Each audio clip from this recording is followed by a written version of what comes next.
Shalom, jumpa lagi dengan Renungan Kristen Daniel Story. Kali ini saya akan membahas mengenai marah. Jadi seringkali kita berpikir kita ini sebagai orang Kristen tidak boleh marah. Kenapa? Karena ketika kita marah, ya kita pasti berdosa. Kita jadi berdosa karena kita marah. Ya, tidak boleh marah, karena ketika kita marah artinya kita tidak mengasihi, atau artinya kita kurang kasih, atau artinya kita tidak tinggal di dalam kasih. Dan ketika kita marah, kita jatuh ke dalam dosa karena kita marah itu, saudara. Ya, lalu apa kata Alkitab, apa kata firman Tuhan mengenai marah? Kita buka di Efesus 4 ayat yang ke-26, saya bacakan, saudara. Apabila kamu menjadi marah, janganlah kamu berbuat dosa. Janganlah matahari terbenam sebelum padam amarahmu. Kemudian saya bacakan lagi di Mazmur 4 ayat yang ke-5. Biarlah kamu marah, tetapi jangan berbuat dosa. Berkata-katalah dalam hatimu di tempat tidurmu, tetapi tetaplah diam. Kesimpulan pertama apa, saudara? Kesimpulan pertama, marah belum tentu berarti dosa.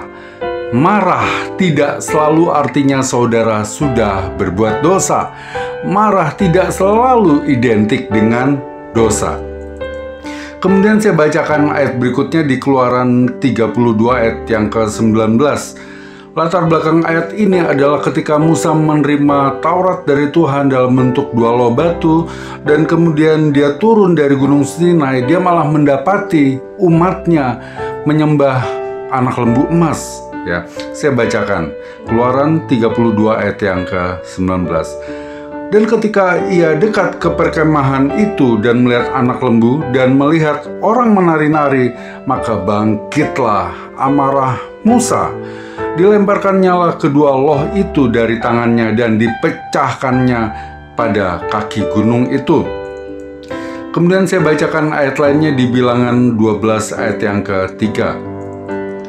Adapun Musa ialah seorang yang sangat lembut hatinya, lebih dari setiap manusia yang di atas muka bumi. Langsung kesimpulan kedua. Kesimpulan kedua, berhati lembut bukan berarti tidak bisa marah.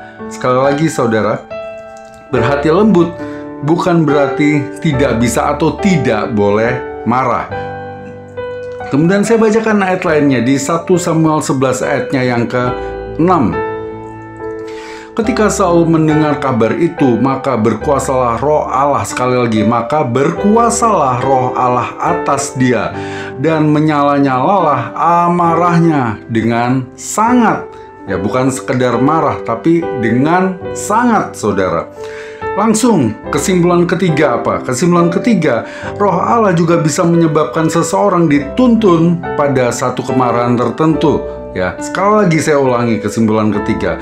Roh Allah juga bisa menyebabkan seseorang dituntun pada suatu kemarahan tertentu, saudara.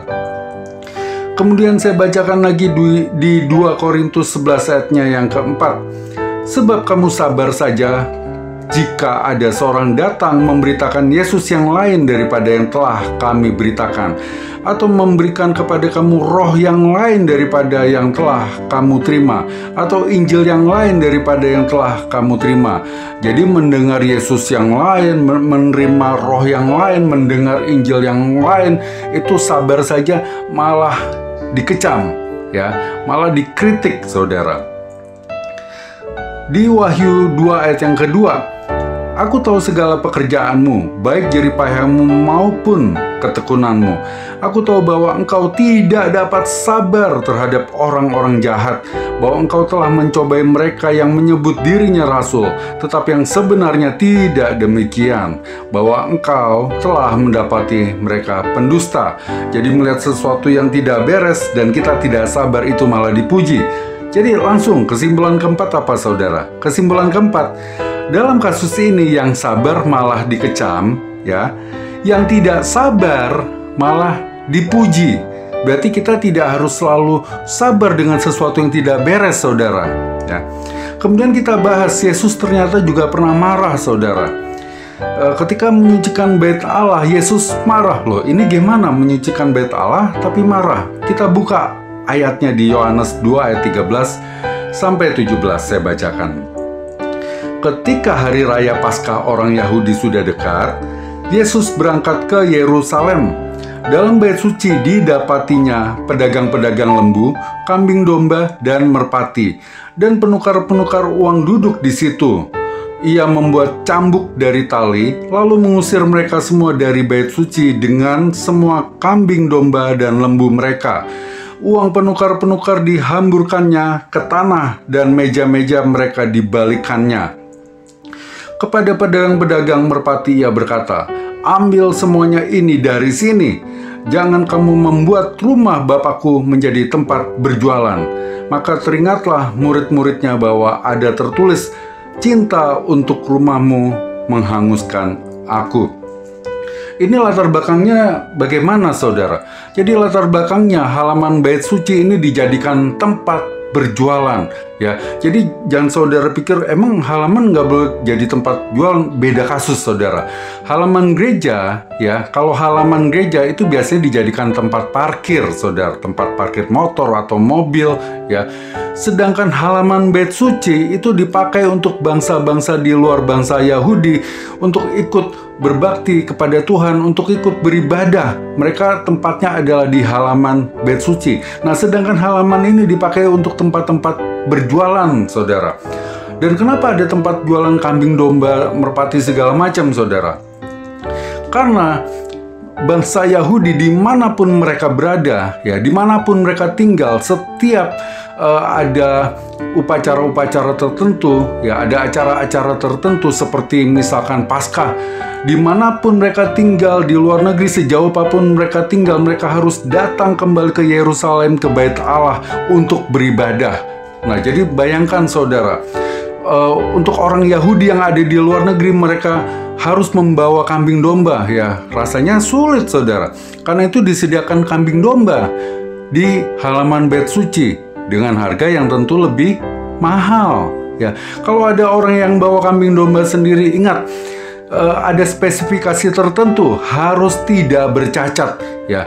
Makanya kambing domba yang dibawa oleh orang-orang itu harus diperiksa terlebih dahulu, saudara. Nah, ketika diperiksa bisa digores, bisa dilukai sehingga ada cacat, sehingga tetap harus beli di bait suci di halaman bait suci dengan harga yang lebih mahal. Kemudian kenapa ada penukar-penukar uang? Ya, kalau saat ini money changer, ya. Karena ketika seseorang mempersembahkan uang di bait suci tidak boleh dengan mata uang sembarangan, ya, dengan mata uang kurs tertentu tidak boleh, dengan mata uang luar negeri tidak boleh, harus dengan mata uang Romawi atau mata uang Yunani, dengan dinar atau dengan dirham, dan mata uang koin terkecilnya, saudara, seperti 1 peser, 2 peser.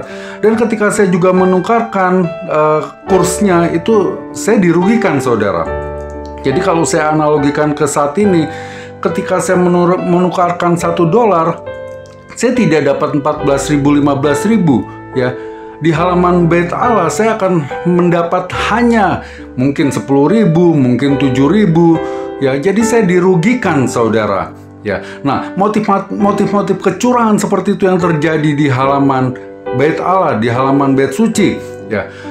Dan untuk suatu tempat menjadi pasar pasti ada satu proses, ya, pasti harus ada izin dari imam. Nah, saya tidak tahu ini ada kong kali kong para imam mendapat keuntungan atau bagaimana, saya tidak tahu, saudara. Tapi yang pasti ada motif-motif kecurangan di situ. Karena itu Tuhan Yesus sangat marah, saudara.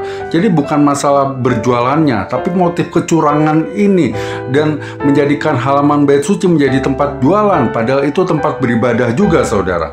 Jadi kesimpulan kelima apa? Kesimpulan kelima, kemarahan pada sasaran yang tepat tidaklah salah, saudara. Yang tidak boleh adalah mempunyai kebiasaan cepat marah atau pemarah. Saya ulangi ya, saudara. Kemarahan pada sasaran yang tepat tidaklah salah. Yang tidak boleh adalah mempunyai kebiasaan cepat marah atau pemarah. Saya analogikan seperti seorang bapak yang ketika anaknya melakukan satu kesalahan fatal yang bahkan dapat membahayakan anaknya tersebut, si bapak yang baik ini, kalau bapak ini benar baik, pasti dia akan marah, saudara, ya. Yang tidak boleh adalah pemarah. Nah, pemarah itu adalah satu sifat yang orang gampang tersulut emosinya untuk marah, saudara. Kadang nggak perlu melihat alasan apa, kadang nggak harus melihat ada masalah apa, pokoknya marah. Nah, ini yang tidak boleh, saudara. Saya bacakan di 1 Korintus 13 ayatnya yang kelima. Ia tidak melakukan yang tidak sopan dan tidak mencari keuntungan diri sendiri. Ia tidak pemarah dan tidak menyimpan kesalahan orang lain. Kemudian Yakobus 1 ayat 19. Hai saudara-saudara yang kukasihi, ingatlah hal ini. Setiap orang hendaklah cepat untuk mendengar, tetapi lambat untuk berkata-kata dan juga lambat untuk marah. Jadi marah bukanlah dosa, saudara, kalau marah ditujukan pada dosa. Saya ulangi sekali lagi. Marah bukanlah dosa kalau marah ditujukan pada dosa. Tuhan memberkati.